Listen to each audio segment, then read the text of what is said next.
Hey everyone, welcome to Crushing Classical, redefining a thriving classical music career. I'm Tracy Friedlander, and today on the show we have Jennet Ingle. Jennet is a friend of mine from our civic days, and while I knew she was a fantastic oboist, I didn't know about her business savvy until much later. Today we will talk about creating a career by finding multiple income streams within the activities you love to do. What's so great about Jennet is that she's so keen at uncovering opportunity and seeing how to make money with it. There are so many examples of this in her career, and she shares it in this conversation. But before we get started, I want to thank FICKS Music for providing the hosting for the show. When you're looking for high-quality sheet music at affordable prices, look no further than FICKSmusic.com. And get this, they are making so many improvements to their site starting now. They have lots of music for all the strings, as well as continuing to add music for winds and brass. They've improved checkout to use real-time quotes for priority 2 to 3 and priority express overnight shipments. And unlike many of their competitors, they don't pad these methods to make more money. If you need it fast, they will get it to you as cheaply as possible. They also have some really fantastic options for making music buying easy for students through teachers and schools. Haven't we all had that problem where you ask your students to get something for their lessons and they come back saying they can't find it or the music store didn't have it? Let FICKS Music take care of this problem for you. Whether you have a large private teaching studio or you run a music program, FICKS has a solution for you. Contact them through their website for more information. And just for Crushing Classical listeners, use the discount code CRUSH and get 10% off your order now. Check them out at fixmusic.com. Thanks for joining us. Let's get started. Hey, Jennet, how are you? Hey, Tracy, I'm doing great. Thank you so much for coming on the show today. It's such a pleasure. Awesome. So, Jennet, I've known you for, I don't know, like a really long time, maybe like 15 years or something. Maybe like longer than that. Were we in Civic together? I think I got into Civic right after you were done because I started around 2000. Okay, so I was out in 1998, but somewhere right around in that time frame, we totally met in Chicago and like have been friends for a long time. Yeah. And so as I continued with this podcast, and we'd been chatting a little bit, and you're like, I love what you're doing, and then all of a sudden one day it hit me like a ton of bricks. I'm like, Jennet is the most entrepreneurial person I know in the music world, really. Like, you've been doing it since before people talked about it. I mean, you've been making and selling reeds for forever. A really, really long time. Yeah. Yeah. So tell me more about that, because, I don't even know people. So some people make their own and some people buy them, correct? I mean, I don't even know. Yeah, absolutely. I feel like if you're a professional oboist at this point, if you're a professional oboist, like ever, you basically make your own reeds because it's very hard for somebody else to keep up with your needs. And reeds are really, really individual things, right? It's like you're crafting part of your instrument from scratch every single day. And it's hard for anybody else to know exactly what it is that you need. Uh-huh. So, professionals make their own. I had always made my own. I was pretty good at it. I was pretty quick at it. And what happened early on is that a Chicago freelancer ran into some hand problems, and she was having a hard time making her own reeds and could only use her hands for limited amounts of time to actually play the oboe. So she got in touch with me and said, "Can you make me reeds?" Mm-hmm. I said, "Yes, absolutely." And so for a long time, I was sort of keeping her going as well as keeping me going. And when she stopped needing me, I thought, "Oh, look at this! This is some money that I could make. I'm making reeds anyway. Reeds is a thing that I do, and I bet she's not the only person who needs this help." And turns out, lots and lots of people need this help because making reeds is a really skilled task. So when you are in high school, say, you probably aren't capable of making reeds that are at the level of your playing. Even when you're in college sometimes. If you're a private teacher and you have 20 students, it's really, really hard to keep up with the needs of all of those people. And I make reeds fast and I make reeds pretty well. So it was a natural thing for me. So I sort of grew my business by word of mouth and sort of took over that role for a lot of people who couldn't quite keep up with their own needs or with the needs of their students. Awesome. So you started doing it before really the internet was common, correct? Like people didn't shop on the internet in the 90s. No, absolutely not. And I didn't start online at all. I literally was just making reads for this one person who had called me on the telephone. And then when I stopped doing that, I wrote a letter on paper and I sent it in an envelope with a stamp to every oboist in the Union Book in Chicago. And Wow. that was literally my only advertising for the first, I don't know, like 3 or 4 or 5 years that I had this business, and I only did it once. And so it sort of gradually built through word of mouth at that point. And at some point, I don't know, 5 years in, I thought, maybe I should have a website. People have websites. I didn't know how to do that. But I figured it out, and I was sort of trying to simultaneously promote me as an oboist and my reeds as a thing that you could buy, which is still what I'm doing. Those are the two facets to my career that I'm always trying to push. So I built myself a little website using whatever the Mac built-in software was, like iWeb or iSomething. It doesn't even exist anymore, which is why I can't remember it. And it wasn't a good-looking thing, but it existed, and it told the world about my reads, which you still couldn't order online. You still had to call me or write me to get the reads and send me a check in the mail with the numbers written out in words, which still makes me giggle about checks in the 21st century. Right. But that's how it was for a long time. And then, a couple of years later, I figured out that I could put PayPal on my website, and then people could actually just click and buy. And that was a revelation. And Right. yeah, I mean, I have sort of very gradually become very businesslike about it, but it took a really long time because, I came of age. I graduated from college in 1996, and I didn't even have an email address when I graduated. I didn't own a computer. It didn't even occur to me to own a computer. I know we're the same age. I Yeah. graduated in 96 too. And I remember that my dad gave me my old computer, but it didn't connect to the internet. We used those discs. Remember Yeah, the, yeah. I remember floppy disks. I had my first two computers, I think, had floppy disks. yeah, we're really Or, making ourselves sound old right now, oh but no, yeah. And then, so I looked at your website. I mean, and it's funny, I knew you did that and I thought, yeah, that's cool. I mean, she must really make them fast and make them really well. I always wondered, I have this question though. So you have to put them in your mouth, right? To I test. do. So, people just share your spit and that's Uh, cool. that yes, it apparently is. So I mean, I do dip them in water. I do let them dry before I package them. They have to travel through the mail, so I figure there's a statute of limitations on germs, right? Right. And Yeah. also oboists have all come of age, have all grown up playing reeds that their teachers handed them and that Mhm. their teachers worked on. Oboists sit in their lessons and they're like, I can't make this reed work, and their teacher plays on it real quick and says, oh no, I see what the problem is, and scrapes on the reed. This is something that we're used to, Right. although it is icky.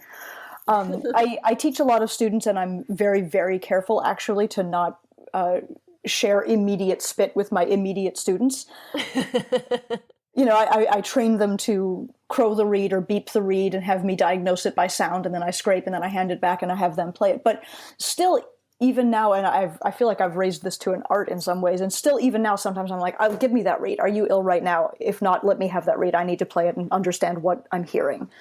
Right. Because the cane is an organic material, and it's not always totally predictable. Right. So sometimes you just have to have it in your mouth and go, oh, now I feel what you're feeling. Yeah, yeah. And even on the horn, sometimes I just have to play their horn and find out that's not your horn, Mhm. That's what you're doing. It's not the horn's problem. Exactly. You just have to Exactly. find out because sometimes it's like, whoa, that must be the horn because how are you getting that sound? And then I play it and I'm like, okay, there's something we can figure this out, even if it is a crappy horn. So, but what I love about it is that you're branching out and I was looking on your website Mhm. into teaching reed making as well, right? You teach Yeah. now? Yeah, absolutely. I have a 2-day oboe reed boot camp in the summer, where I get people in a room for 12 hours over Wow. 2 days. and we sit and we scrape and we compare notes, and I have lessons and I have drills and I have games and I have little prizes that they earn. But yeah, that's a thing that I started maybe 6-ish years ago. And it's never grown huge, and I don't feel like I want it to. I've between 5 and 10 people come to that each summer, and it's a really nice amount of time and a nice amount of people to be able to get everybody some individual attention, to get everybody like improving their speed and improving their consistency. I have people who've come back year after year, which is kind of amazing. But yeah, that's been a really fun and interesting thing. And then a couple of years back, I branched that out to social read making, so what I call reading circles. So I do an hour and a half once or twice a month in a couple of different venues, and the people can just sort of come together and scrape quietly, or scrape while chatting, or scrape while listening to music. And if they need help, there I am. I'm like, oh, play that read again. Oh, that needs a clip. Oh, you need to thin the corners and clip. There's something funny about that read. Why don't you take some more out of the back? Why don't you analyze that read for me and tell me what's wrong with it? Tell me what's wrong with it, and then I'll tell you if you're right or not. So sometimes it ends up with me teaching for an hour and a half. Sometimes it's just like 3 people cheerfully scraping in a room and getting some work done in company. Right. But I found that to be fun. It's a little bit limiting as a business because you have to be local. Right. But what I love about it is it's really I mean, I think everyone probably understands that, the read is so important for double reads, but it's really such an art form. And I don't know, do you know if there's other people who are doing what you're doing, teaching read making and selling reads? There are certainly plenty of oboists selling reeds. If it's something that you're good at as an oboist, and if you are a little underemployed in your day-to-day playing work, it's a really, really nice side hustle. And so certainly I know some other people who have reed businesses, but I don't actually know anyone who's doing what I'm doing right now. And maybe I'm wrong. I hope I'm wrong. Because this is something that people should do. It's an interesting craft. People who are into it really, really enjoy learning it and working on it and getting better at it. Uh-huh. And lots and lots and lots of people are just a little bit insecure or a little bit unhappy with their reed making currently, and would like a little support. Right. And it's such a huge important part to your playing. It's everything, really, isn't it? It totally is. And I feel like you don't realize that when you start taking oboe lessons in 5th grade or 6th grade. You start, and just like any other instrument, you kind of figure out how the notes go, and you figure out how to play it and make a sound. And then suddenly in 8th or 9th or 10th grade, your teacher says, okay, now in addition to all of this stuff that you have been working on and that you're getting sort of okay at, now you must also craft your instrument from bamboo. And suddenly there's this whole parallel skill that you have to learn that has nothing to do with playing the oboe. It's like carpentry. Right. You're whittling, which has nothing to do with being a musician. It has nothing to do with intonation. It has nothing to do with learning notes. But of course it has everything to do with everything, because literally you're crafting your instrument. Right. Has it made you good at any other carving type? I can't even tell you how much I'd love that question. No, not at all. I want to know if you're carving wooden sculptures on the side, or not in any way. And in fact, it's made me actively resistant to any crafts of any sort. My daughter's always coming in and saying, "Hey, can we make doll clothes together?" I'm like, "Nope." Will you color with me? Nope. You're like, I do 2 things, the reeds are enough. Exactly. That's so funny. And so I love the part of your website that says, you started doing arrangements, which is really cool. I want to talk about that. And I like how the title on some of them were like, this is music that should have been written for the oboe. Oh, well, see, that's a project that's a project that I was super excited about. The music that should have been written for the oboe was a recital that I did 3 or 4 years ago, where I arranged the Mendelssohn Violin Concerto for oboe, and some Debussy piano preludes, and a couple of other things that I cannot now remember. Oh, the Gershwin three preludes, and the Bach E major partita for solo violin. So I did all of those for oboe, and I performed it, and I toured it, and I played it at IDRS in New York, the International Double Reed Society Conference, for those of you keeping score at home. And it was a super fun project, and then I had an opportunity to apply for a grant, and I applied for this little grant, and I got it, and the grant was to make a CD. And I'm like, I've never had a CD. This could be awesome. So I recorded a CD of this program, and I released that last year.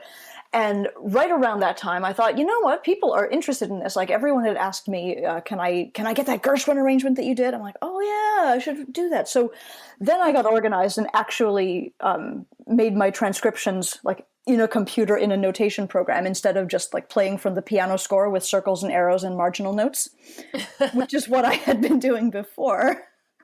And remarkably, the music got a lot easier to play when it was just all printed in an oboe range.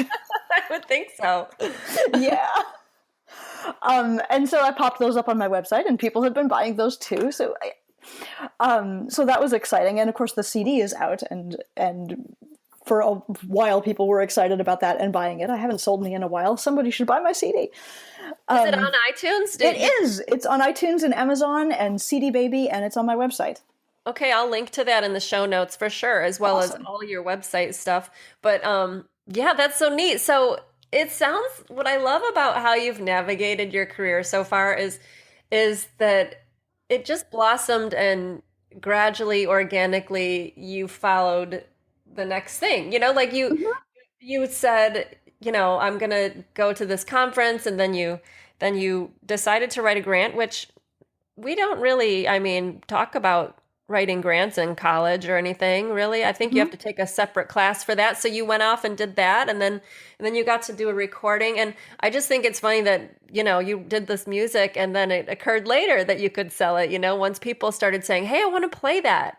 Yeah, exactly. But I also feel like as freelancers, we're so used to having money come in sort of in dribs and drabs from multiple places. Yeah. Like I've been making my living as a musician for a long time now, right? We were quoting dates earlier, and I've been doing this a long time. So I'm used to getting, maybe $8,000 a year from this organization, and $2,500 a year from this organization, and, $100 a month from each of my students, and the Reed business is on the side. And like that feels normal to me, is that the money sort of always comes from somewhere.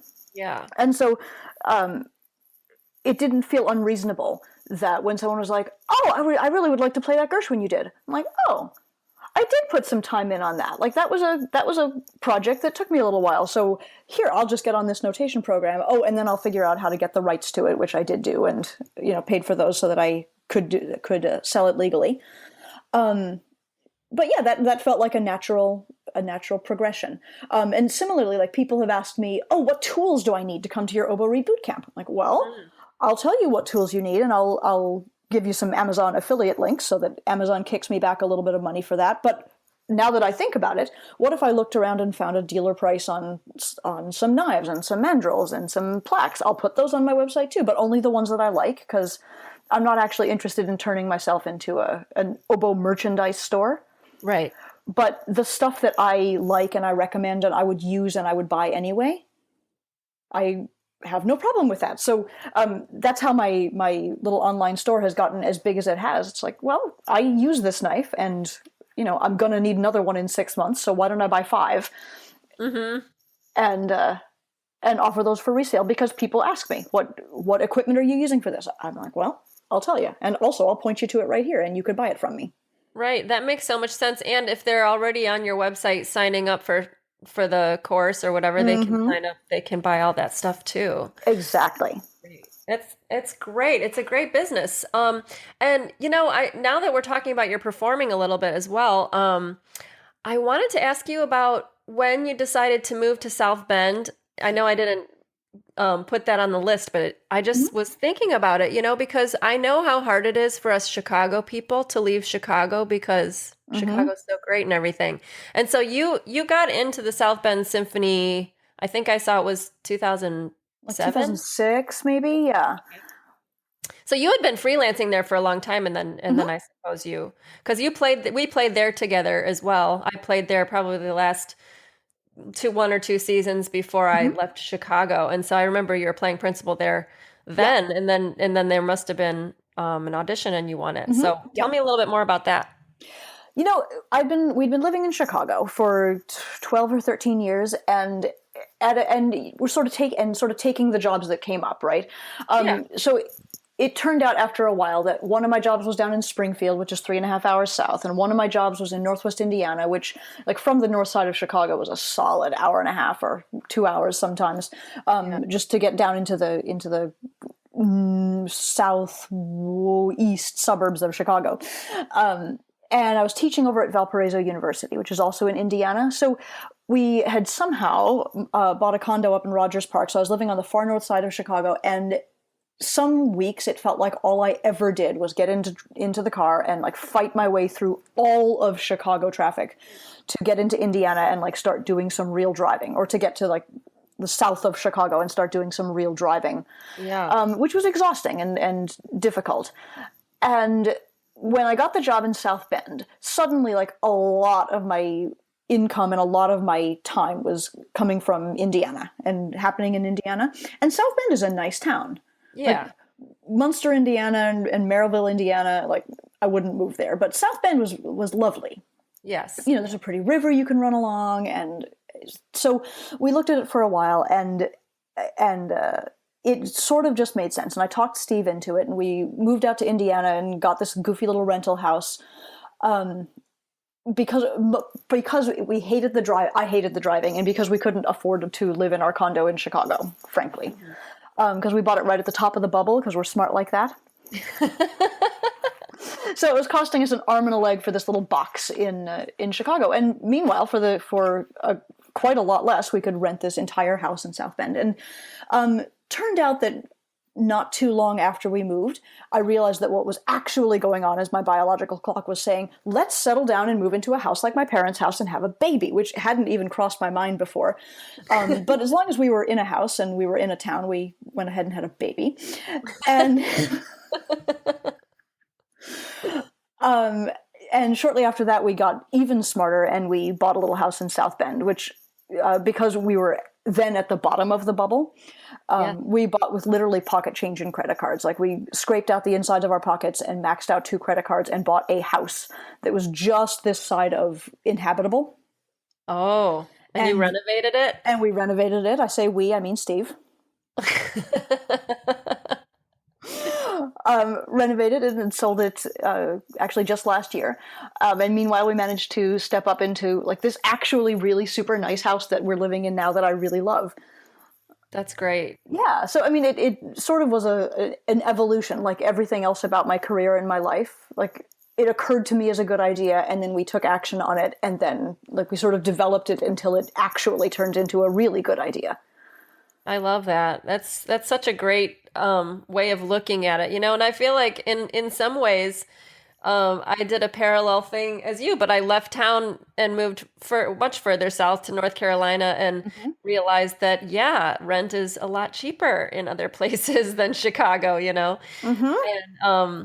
And then I did the same thing. I had a baby, and we also just finished a renovation. So I can tell you the renovation is way harder than having a baby. Yes, exactly.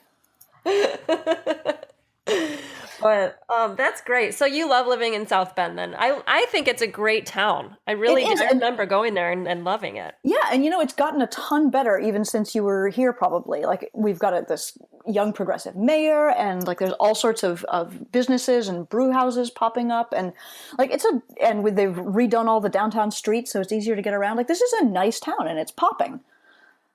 Yeah. And like we've been here now for 10 years, I guess, and we live in a super nice house that I love in this nice town, and we have a great kid. Like everything's coming up Jennet here. Coming up, Jennet. Do you still go to Chicago to play any gigs there? Absolutely. Yeah, we work there all the time, but it's such an easier commute from here to go in than it was from there to come out.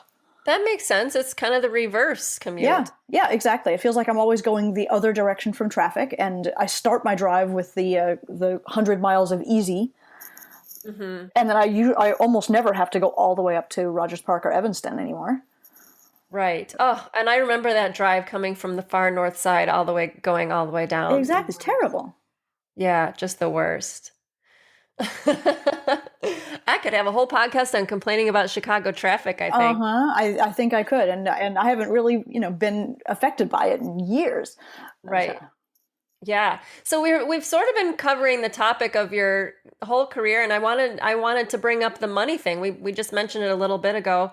Now that you've been going at it with or for a really long time, was it hard at first to generate income from the reed business, or was it since it was a side hustle, was it just a nice added income? What was that like for you? Yeah, it was that exactly. Like it was just like another little $25 here and $50 there Right. for a long, long time, and it didn't even occur to me for a long time that I could make an actual business of it.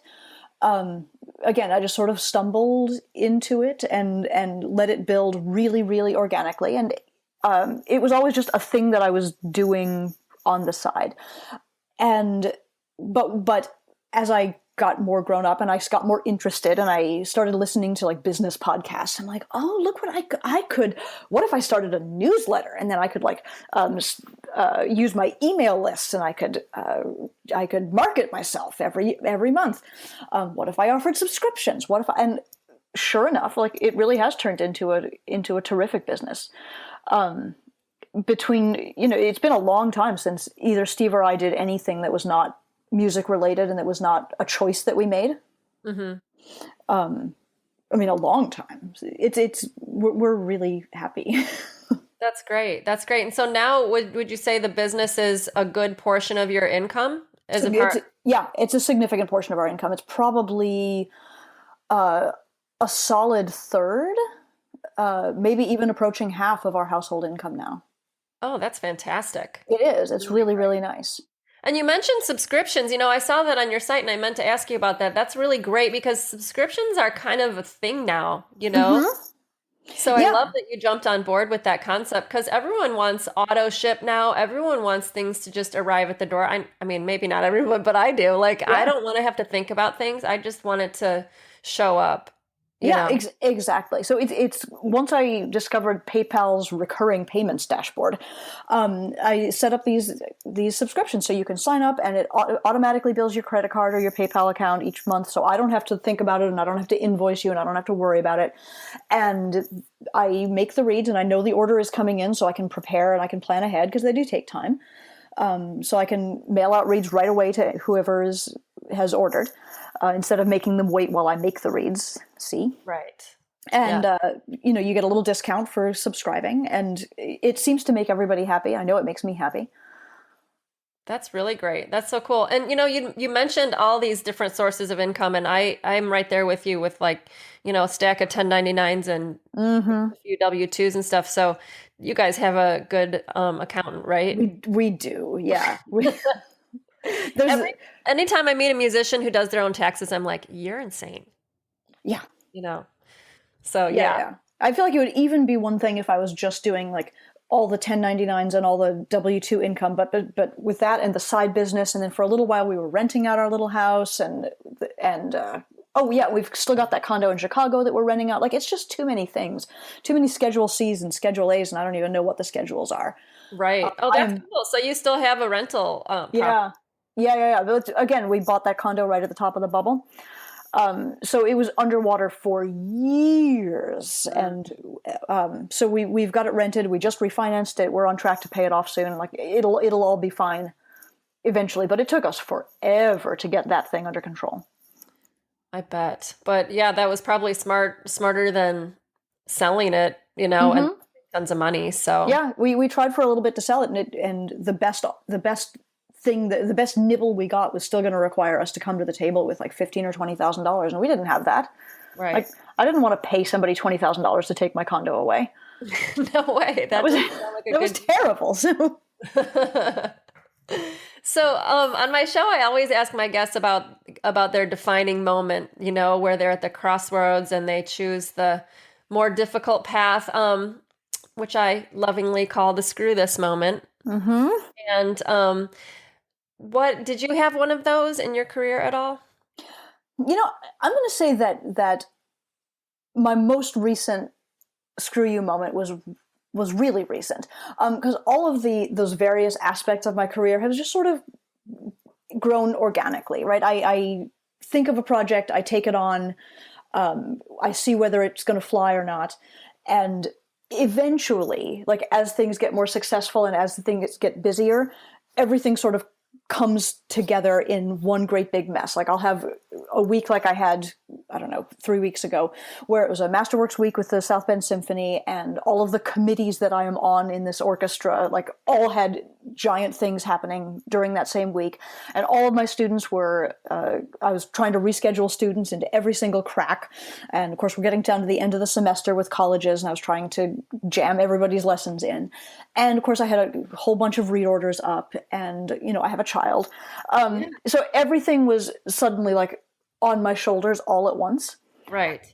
And my big fuck you moment was to say, I have to let some teaching go. And teaching is something I love, right? I have Yeah. too many private students right now, and I know that. And between the colleges and the private students, it's overwhelmingly too much, and I knew that. But Yeah. somehow it took this one particular week to make me say, this is unsustainable and ridiculous. And of all of the things I do, the teaching is right now the one that is in the wrong balance for me. It's too much energy and too much need from other people's kids that are not my kid, Yeah. and too much time compared to the money it brings in and the satisfaction it gives me. Yes. So I had every intention that week of going and like quitting 2 colleges and firing 6 students. I did not do that. What I in fact did was renegotiate my contract with one of the colleges so that the students would come to me for next year instead of me having to drive there.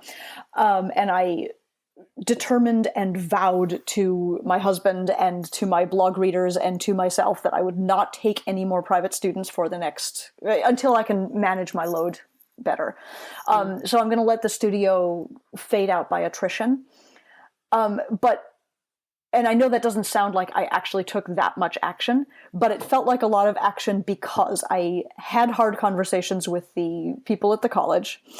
And I committed to myself that no matter how cute they are or how earnest they are or how promising they are, I am not gonna take a new student until I have this under control, until enough students graduate that I can find some white space in my schedule again.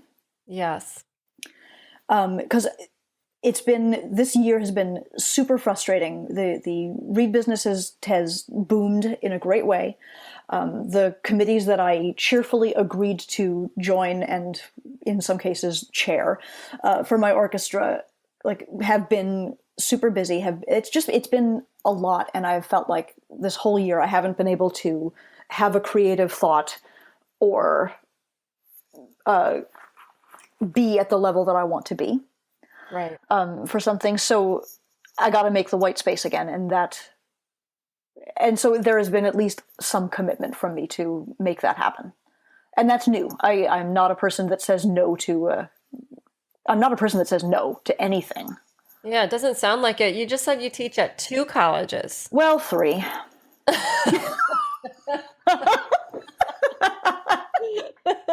Okay, so list off all your jobs. Let me hear what all your jobs are. Okay, well, I teach at Valparaiso University, and this year I had 10 students there. Oh my gosh. Maybe that's not right. Maybe it was 9. It was 9, between the college and some private teaching there. And I teach at St. Mary's College, which is mercifully only 4 minutes from my house. And I have 1 student there who's a performance major. And I teach at Andrews University, and I have 2 students there who are performance majors.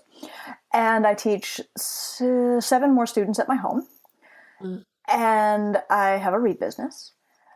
And I play with the principal with the Northwest Indiana Symphony and principal with the South Bend Symphony. And I'm the orchestra committee chair, and I've been on the music director search committee, which finally just wrapped up, and I'm on the programming committee, and I'm the board liaison. And I'm on the negotiating committee. So all of those things. Oh my gosh. And what else? And of course, I freelance, so I do a ton of work in Chicago, and I drive around to Fort Wayne and Kalamazoo, and round and about. That's a lot of work. That's a lot of work. A lot of work. Oh, and I've got the quintet, the symphony quintet, which goes out and does educational concerts. And until like this last year, it's been on hold. But before this, I had this chamber music series that I started here in South Bend, which was so much fun, and I'm dying to get back to it, but I couldn't make it work this year with all of the crazy. Yeah, that's a lot of crazy. I don't even know. And then on top of it, is your daughter 6? She's 7.5. Okay, wow. Our kids are pretty close in age, but I know how hard it is to have a kid at that age too. They demand a lot of time from you. So, wow, yeah. So you decide. I like the renegotiation thing. That's great because you said, look, the choice is I leave or we can make it easier on me. And Yeah. the other thing is the students. You said, I won't replace the seniors that are graduating, and I'm not going to say yes to any more new students. So in a way you didn't fire anybody, which Right. they're lucky that you didn't. And then you were able to get some peace of mind through all those actions. So yeah, I mean, I know probably in the heat of the moment, you probably wanted to quit everything and That's exactly what I wanted to do. But yeah. But I talked myself down because I do get satisfaction and I do get fulfillment from teaching. I love it, right? It's fun and it's inspiring and it makes me happy. And I'd spent actually quite a few years working my teaching into being more of a business, right? So I'd like gotten more and more organized with my students and with my schedules and with my the way I was charging tuition and the way I was arranging things. Like I had gotten very professional about it, and I had put a lot of energy into having a teaching studio that was a sustainable business. Can you elaborate on that a little bit? Because I know that a lot of people probably, my husband for one, I'll just use him as an example. He doesn't operate it at all like a business. It's just like people show up, they pay, and the schedule isn't always consistent. And so what did you do? What are the kinds of things that you did to do that, to operate your studio more like a business? I put in place a strict set of policies. And for me, the thing that made it feel the most businesslike was I did the math and I figured out how many lessons I expected to teach over the course of the entire school year, added those up and divided by the number of months so that I turned my tuition from every week you pay me this amount of money to every month you pay me exactly this amount of money. And that doesn't matter if it's December and we only meet 3 times because of Christmas and New Year's, or if it's September and we're going to meet 5 times. Like your monthly tuition is whatever it is, $136 a month.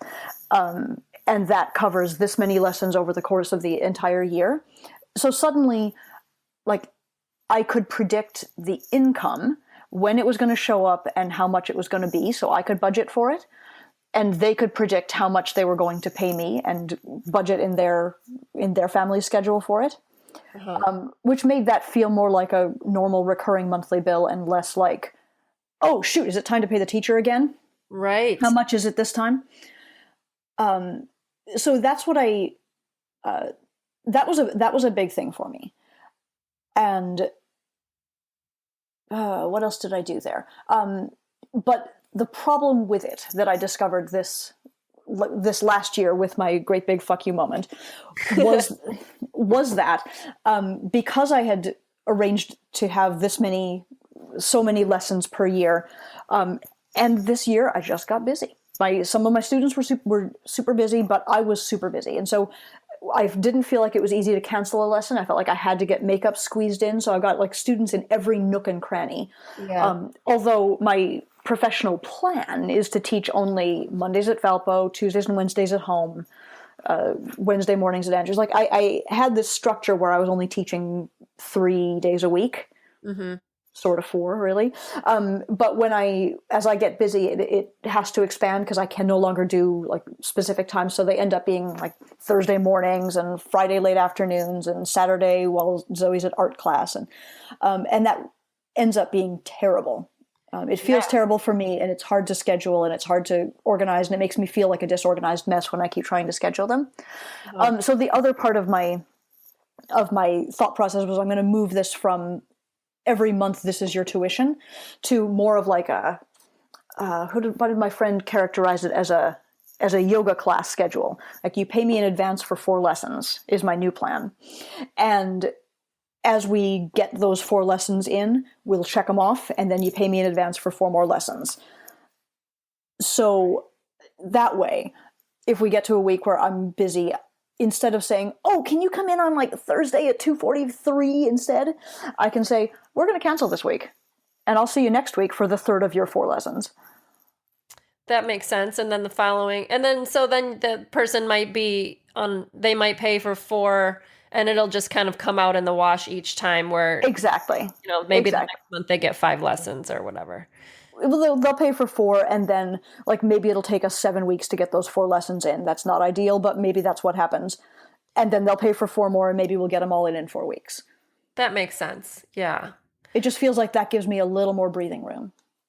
Yeah, because I know about those weeks where suddenly you have children's concerts or pops that has a normal, like a different kind of schedule than your classical, and now you have to go to a rehearsal during your normal teaching time, and it happens all the time over here too. So, yeah, well, I love that you and did you organize a scheduling thing where they can sign up for their own thing online, or do you still do it per each person? Oh, interesting. No, I just do it for each person. Oh, but I've got the teaching calendar in a separate Google Calendar, so they can like access that from my website. Okay. As a view only, but at least that's there as a thing for them. That does help. I always wonder if people ever successfully. I think my brother-in-law does that, where people can go in and schedule and switch lessons between each other on something online, but we haven't gotten to that level of organization yet, but I wonder if anyone else has done that. Okay, that would be so good if that could happen. Yeah. Like I had to spend 15 minutes this morning, I think, negotiating a switch between my 6:45 student and my 4:30 student. Yeah, that's tough. And I think there are websites like there's one I think called Timeshare or Time something, and there's Doodle, which is like a scheduling interface. So yeah, that might be another level of clearing up, what you need to do. But I just wrote both of those down. Well, I hope that works. I mean, I love the idea of businessizing, if that's a word, your lessons, because I think so many musicians teach lessons, and and sometimes it can become a thing where you don't, I mean, even though you might love the actual teaching, it's all the logistics, it's all the am I really getting paid what I deserve to do this? Is it worth the effort? Kind of like some things that might, upset, what it is in general because of all the logistical things. So I love that you set those things into place to make that a little better for yourself. That's awesome. I've been really happy with the way my policies were working out until this year, and so now I'm going to have to just evolve it again. Right. That's so right. So what's next for Jennet in the world of evolving your career? It's hard to say, right? What I always want is more solo work and more chamber work. That's a thing that I've been doing for a long, long time, right? I try to give a recital every year. I love doing concertos with orchestra, and I've been lucky enough to do them fairly frequently with both of my groups. Like I got to do the Mozart concerto with Northwest Indiana last month, and last year I did the Christopher Rouse concerto with South Bend. It was just such a great experience. So like ultimately that side of my career is what I like to push. Which I feel like having my CD out can only help. I feel like thinking about another CD can only help. I'm working on this like kind of crazy and difficult program for the Double Read Society conference this summer, which I will then figure out how to tour around the area in October and see if I can get some traction with that and turn it into, I don't know what. I think it's going to end up being sort of multimedia because I need to figure out some sort of slideshow to go with it. So this is not a very clear answer to your question. Well, I love it. You have lots of seeds. You have lots of... That's exactly what I have. Is I have a lot of seeds and I have a lot of like inspiration right now. And really having not quit, but at least eased my schedule a little bit with the teaching is like allowing a little bit of creativity room in my head again, which is all I ever wanted. Yeah. I love my read business. That's not something I'm going to drop because the money is too good, frankly, and I would be making reads anyway. But I've just this last quarter or so, I've brought in some new machines to try to make life easier a little bit, and I'm outsourcing some of my processes. Like I have 2 people now winding reads for me. It doesn't get all of my winding needs accomplished, but it's some of the work that doesn't require like my specific magical scraping hand. So I've got people helping me with that. So that what I'm trying to do with the read business is set it up so that the next big surge doesn't like send me to my knees like some of my previous big surges have. Oh. To give it room to grow. That's great. So you can hire people to do the thread wrapping part. Yeah, exactly. That's great. Like, do you just hire students or people that know reads a little bit, or do you... Right now I'm hiring sort of slightly underemployed oboists. Of which there are many, which is great. I had messed around with having some of my undergrads do winding for me a couple of years back, and like they were fine. They were great. They gave me their reads on time and I paid them, but it made for a really weird vibe in lessons. Like we would have a lesson in which I was their teacher, and then suddenly at the end they would hand me reads and I would hand them money, and it felt weird, like too strange a mix of business and education. Yeah, that makes sense. So now I'm just working with other freelancers who have the time and have the skills. Right. That makes sense. I love hearing about all these new things you're doing. So I have 2 final questions for you. What is the one habit or behavior you've developed in your life that has made the most difference in your career so far? I feel like the one thing I can grab onto that has really served me well is being really accountable. Like I stand behind my products with my read business, right? If people call me and say, this read arrived cracked, I say, I'm so sorry, I'll mail a replacement immediately. If they call and say, this read isn't cracked, but I don't really like it, I'll say, what don't you like and what can we do about it? Let's see if I can make this better for you. Mm-hmm. If I get an email to be at a gig, I am there, and I am there, early for the call.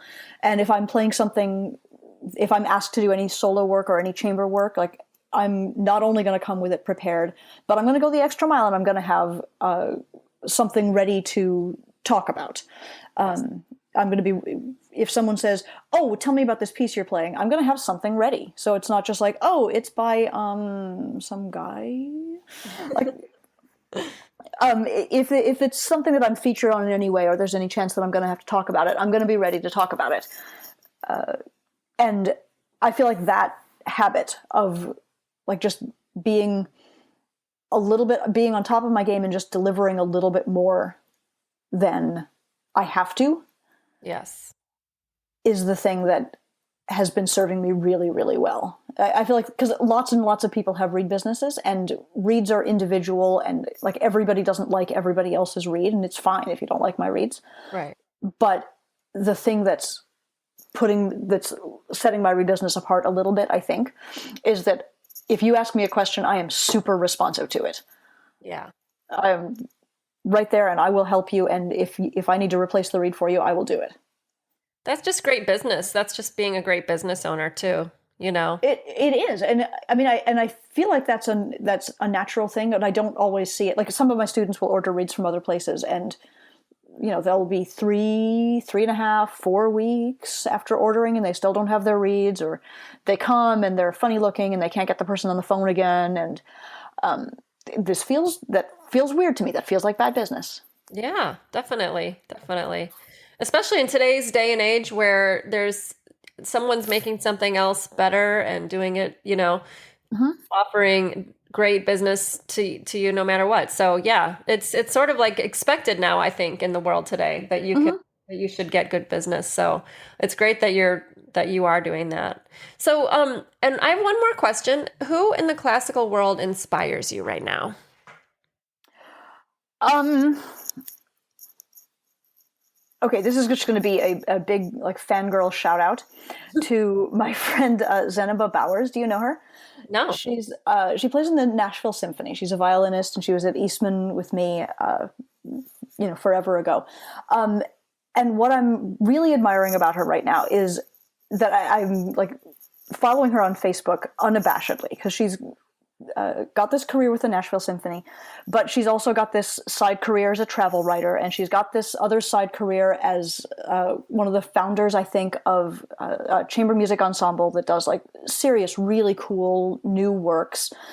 And she's super honest and open and fabulous on Facebook. She puts these posts up in which she's completely honest about like her own performance anxiety or social anxiety, or she put these posts up where she is calling out this current like horror show of an administration, really, really specifically and clearly and smartly. Mm, And I think it takes a lot of courage to do that if you are living in Tennessee and you are not surrounded by people who see the world the same way that you do. yeah. Like she's openly feminist, she's openly liberal, and she's like happy to say those things clearly and smartly and openly on Facebook. And I can't even tell you how much I admire that. That's awesome. I want to hear more about her for sure. Sounds like she has a really cool career. So she writes about travel. She travels a lot and then writes about it. Yeah, exactly. She's got this really specific niche about visiting really small towns in Europe, and going way off the beaten trail and just like taking pleasure in these small, non-touristy places. Oh, I love it. And she and her husband have some books out, and maybe like a travel concierge service, maybe. Oh my gosh, that's awesome. Okay, so I I'm going know. to get her link, her website and Facebook page, and link it in the show notes for that too. So people that are listening can check her out because she sounds awesome. Maybe she'd be a good guest. Ooh, I bet she would. Yeah. All right. Well, we'll talk about that in a little bit. Jennet, thank you so much for being on this show today. This has been such a fun conversation. I've had a blast. Tracy, thank you so much for having me. This was really interesting and fun, and I love the stuff you're doing over at Crushing Classical. Thank you. And if you're listening right now and enjoying Crushing Classical, please write a review on iTunes and come and visit me over at facebook.com/crushingclassical and Instagram at Crushing Classical. Thank you. Have a great day. Bye. Bye.